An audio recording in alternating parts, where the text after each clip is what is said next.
है और इसलिए वो बहनों को मिलकर, सुल्तान भाई को मिलकर, समद भाई को मिलकर, कहीं राधा रानी नहीं दिखी पर हम सब लोग बहुत खुश हैं। ये भूमि संघर्ष की भूमि है, ये भूमि के लिए संघर्ष की भूमि है। और बंगाल की क्रांतिकारी भूमि में जैसे खिलाफत का आंदोलन हुआ था, इसी मेदिनीपुर के पास आज उसकी स्थली है, तो आज नंदीग्राम इस खिलाफत का प्रतीक होना चाहिए, इस खिलाफत की क्रांति का अगुवा होना चाहिए और होगा, ये हमारे संयुक्त किसान मोर्चा का विश्वास है। राकेश जी टिकाईत यहाँ आए हैं, जिनके आंसुओं की धार ने जनता का समुंदर वहां गाजीपुरा बॉर्डर पर लगा दिया। यहाँ राजेवाल जी और गुरनाम सिंह चढ़ूनी जी आए हैं, जिन्होंने पिछले 110 दिन से वहीं डेरा डालकर किसान मजदूरों को संबल दिया है। युद्धवीर सिंह जी आए हैं, जिन्होंने मुजफ्फरपुर के किसानों में जात पात मजहब के पार एकता स्थापन करके दिल्ली को घेरा डाला है। राजा राम सिंह जी बिहार से आए हैं, जिस बिहार में ईवीएम की गड़बड़ी जो भी हो, लेकिन बिहार की जनता ने चाहा और माना है कि अमित शाह ने 75,000 टीवी कैमरे लगाए, लेकिन उनको 75,000 लोगों का भी सही तो सम्मान नहीं मिला है। साथियों, इसलिए दलीय राजनीति क्या है और दलीय राजनीति क्या नहीं है, ये जानने वाले तमाम साथीगण, उत्तर प्रदेश के वाराणसी से संजीव भाई भी आए हैं, हम सब जानते हैं। हम लोग इसीलिए ये चुनावी राजनीति को ही सब कुछ नहीं मानते हैं। हम लोग इस चुनावी राजनीति ने क्या नहीं किया है वो जानते हैं। पर नंदीग्राम के आपका संघर्ष रात को ऐसे ही आज मोबाइल के दिए हैं, उस समय हमारी बहनों के हाथ में छोटी छोटी पंक्तियां होती थी और रात को 12 बजे हजारों की तादाद में इस मैदान में या उधर गोकुल नगर में या उधर सोनाचुरा में किस प्रकार की भीड़ इकट्ठी होती थी। हम सब लोग जानते हैं कि उस संघर्ष के बाद भूमि अधिग्रहण कानून अंग्रेज सरकार का बदलने के लिए मजबूर किया सरकारों को, और सभी सेक्युलर पार्टियां, सर्वधर्म समभाव मानने वाली पार्टियां और हमारा जन आंदोलनों का समन्वय भिड़ गया। पर आज फिर मोदी सरकार ने उस कानून को नहीं चाहा है। वो मानते हैं कि जमीन हस्तगत करना उनका अधिकार है। अरे यहाँ एक एक गांव में देखी हुई छोटी छोटी खेती बाड़ी, उस पर बनने वाली पकने वाली सब्जी और उस सब्जी को लेकर जाने वाली हमारी छोटी छोटी महिलाएं, बच्चियां, हम सब लोग किस प्रकार से लड़े। 119 गांव एक इंडोनेशियाई कंपनियों को भगाकर आपने बचाए हैं। आपको हाथ जोड़ के ऐलान है कि किसी भी भ्रामक प्रचार में मत आइए। वो तो एक कंपनी थी, आज देश में हजारों कंपनियां लाकर सभी किसान की भूमि छीनकर ये अंडानी अंबानी जैसे, अडानी नहीं है अदानी है, वो बहुत ही बुद्धिमान है। उनको पता है कि बाजार कैसे चलता है और बाजारी पद्धति से जल जंगल जमीन कैसे छीनी जाती है। हमारे आदिवासियों की बात अलग है, नंदीग्राम ने अपनी भूमि छीनने नहीं दी थी, तो आज अगर इन जमींदारों के नुमाइंदों को आप अगर सत्ता की कुर्सी सौंपेंगे तो आपके जमीन का टुकड़ा टुकड़ा ये छीने बिना नहीं रहेंगे। आपको इसीलिए ऐलान करने आए हैं, ये जो 3 कानून है वो केवल काले नहीं है, वो गोरे सरकार की याद दिलाने वाले कानून हैं। और इन तीनों कानूनों से क्या नहीं खत्म होगा, इन तीनों कानूनों में अगर ठेकेदार आएंगे खेती का ठेका लेने के लिए, तो आइए गुजरात में पूछिए गुजरात के किसानों को कि किस प्रकार से पेप्सिको नाम की कंपनी ने आलू खरीदने का वायदा किया और जब आलू तैयार हुआ तब कहा कि ये अच्छा नहीं है, हम नहीं खरीदेंगे। मध्य प्रदेश के होशंगाबाद जिले में ऐसा ही किया, धान तैयार हुआ, उन्होंने कहा हम नहीं खरीदेंगे। और फिर जब पर्चा निकला तो उस अनुबंध पर कंपनी ने अपना सिक्का भी नहीं लगाया था।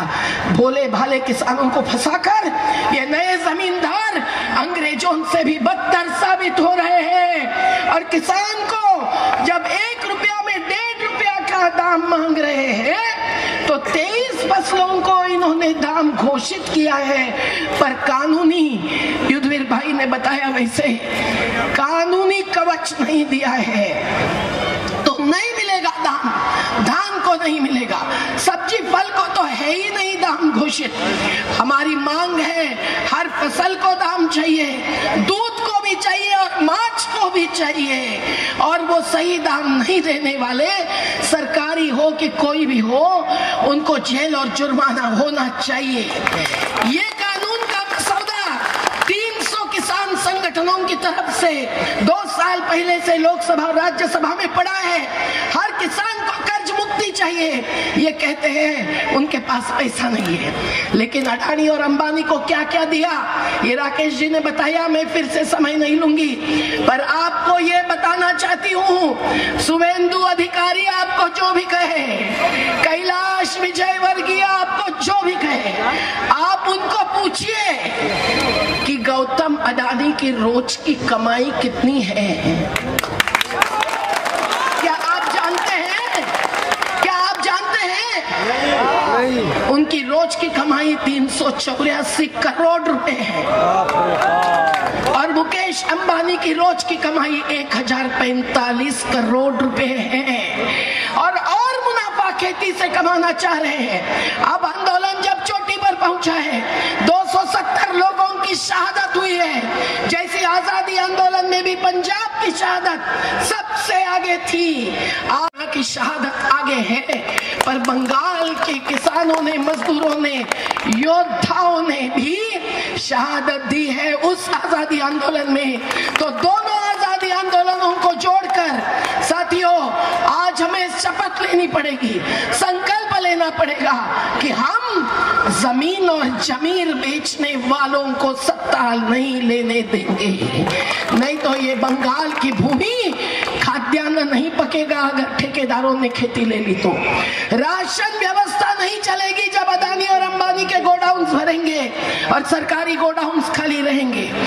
आपको बड़े बड़े लालच देते जाएंगे, लेकिन आपके बंगाल की जो कृषक बंधु योजना है, मैंने उसका अभ्यास किया, वो इनके किसान क्रेडिट योजना से बहुत अच्छी है। आपके बंगाल में 12% धान खरीदी किया जाता है, पर मोदी जी ने नियुक्त की हुई कमेटी का रिपोर्ट है कि पूरे देश में केवल 6% धान न्यूनतम मूल्य पर किया जाता है। और न्यूनतम मूल्य मतलब कितना कम, कितना कम, 1 रुपया में 1.5 रुपया। आपको मैं उदाहरण देती हूँ, ये बोतल वाटर का सब जगह, ये बोतल वाटर भी आप ले लेंगे तो इनको, ये कंपनियों को भी कितना मुनाफा मिलता है। ये 55 पैसे लीटर से पानी लेते हैं और 20 रुपए लीटर से बेचते हैं। इनके लिए पैसा है सरकार के पास मुफ्त में पानी देने के लिए। वो किसानों का पानी है, वो भूजल है, वो नदी का पानी है, वो पहाड़ का पानी है, वो छीन रहे हैं। कल अगर जमीन छीन देंगे तो राशन भी निकल जाएगा। आज भी इस देश में रोज 3000 बच्चों का मृत्यु होता है कुपोषण से। कोरोना के नाम पर ये 3 कानून थोपे गए, राज्य सरकारों के अधिकारों को कुचला गया और रेल बेची, पोर्ट बेचे, एयरपोर्ट बेचे, सब कुछ बेचना। यहाँ BSNL के हमारे श्रमिक आए हैं, पूछिए 44 श्रमिकों ने आत्महत्या की है। ये आत्महत्या नहीं है, किसान भी हर घंटे में 3 आत्महत्या कर रहे हैं। ये आत्महत्या नहीं है, ये हत्या है। ऐसे हत्यारों को हम नहीं कहेंगे फांसी की सजा दो, हम हिंसा के पक्ष में नहीं है, लेकिन आजीवन कारावास दो, राजनीति से संन्यास दे दो, यही हमारा ऐलान है।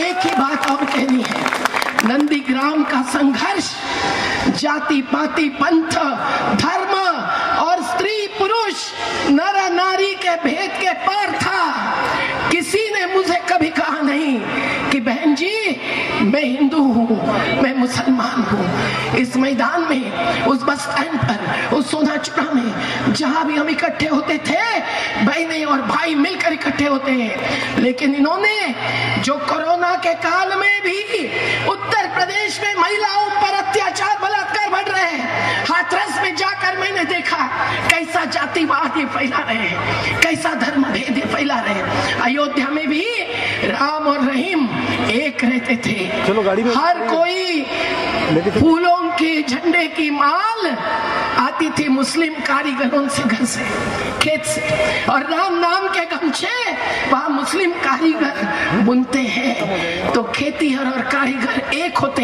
हिंदू मुस्लिम एक थे, पर इन्होंने आग लगाने का काम किया। आज अगर नंदीग्राम में शुभेंदु अधिकारी जी, आप अगर धर्म के नाम पर यहाँ के हिंदू मुसलमानों को भिड़ा देंगे तो इस भूमि में जहर घोलने का आपका काम नंदीग्राम की जनता ना मंजूर करेगी, ना मंजूर करेगी, ना मंजूर करेगी। मैं एक ऐलान आपके पास पहुंचने वाली हूँ, एक दो लाइन गीतों की। ईश्वर अल्लाह तेरे जहां में नफरत क्यों है, जंग है क्यों, तेरा दिल तो इतना बड़ा है, इंसान का दिल तंग है क्यों। ईश्वर अल्लाह, नंदीग्राम के लोगों ने ये समझना चाहिए कि ये धर्म का नाम क्यों ले रहे हैं, ये हिसाब क्यों लगा रहे हैं। क्या हमारे बच्चों को भी ये धर्म के नाम पर लड़ाएंगे? दिल्ली के आंदोलन में इन्होंने हिंदू विरुद्ध सिख ये करने की कोशिश की थी 26 जनवरी के उस हिंसक कार्रवाई के द्वारा, जो उनकी कार्रवाई थी। हम तो अहिंसक थे, झूठे आरोप हम पर लगाए हैं, डकैती के, हिंसा की साजिश के। क्या हम लोग सब हत्यारे हैं? नहीं। लेकिन ये इस प्रकार से बात करेंगे, आपको भ्रमित करेंगे। आप ध्यान में रखना कि शुभेंदु अधिकारी ने जो दल बदल किया है उसकी पृष्ठभूमि आपको भी जाननी चाहिए, और कैलाश विजयवर्गीय की भी सच्चाई आपको जाननी चाहिए। शुभेंदु दा, आप तो हमारे साथ थे, आपको सीबीआई के नोटिस आने पर आपने तत्काल निर्णय बदल लिया। शुभेंदु दा, आप ट्रांसपोर्ट मिनिस्टर थे, पर हमारे अमिताभ मित्र जी को पूछो कि 1 करोड़ ट्रांसपोर्ट के वर्कर्स आज नाराज क्यों हैं? क्योंकि अवैध रेत खनन की गाड़ियां 4 गुना भरते थे। हम ये अवैध रेत खनन रोकने वाले, कानूनी लड़त जीतने वाले हैं, लेकिन वो वर्कर्स नाराज हैं। उन्होंने नाराज होना चाहिए शुभेंदु दा के साथ, आज की सरकार के साथ नहीं। तो ध्यान में रखना कि जो भी भ्रष्टाचार, अत्याचार होता है उसकी आज देश में हद है। जब ये धर्म के नाम पर पीट पीट कर मार डालते हैं, जब महिलाओं पर बलात्कार के साथ हत्याएं हो रही है, तो ये हिंसक व्यक्ति हो या पार्टी हो, उसको देश में राज करने का कोई अधिकार नहीं है। और इसलिए साथियों, मैं इतना ही कहूंगा कि अपने बच्चों को भी, अपने बच्चों के भविष्य को, अपने देश के भविष्य को, ये रविंद्रनाथ टैगोर की, ये नेताजी सुभाष चंद्र बोस की, ये विद्यासागर की भूमि को नहीं छूने दे। नहीं तो आपकी भूमि तो जाएगी, पर आपके पांव में जो राष्ट्रीय एकात्मता और आजादी है वो भी छीनी जाएगी। आप लड़ेंगे, आप जीतेंगे, वो नहीं जीतेंगे, ये हमारा विश्वास है। जिंदाबाद। मैं आपके बच्चों के लिए एक ही आप ध्यान में रखना कि आपको बच्चों को कैसे बड़े करना है, तो वो भी 1-2 लाइन गीतों की सोचना। ना हिंदू बनेगा न तू मुसलमान बनेगा, इंसान की औलाद है, इंसान बनेगा। ये बच्चों को भी समझाना है।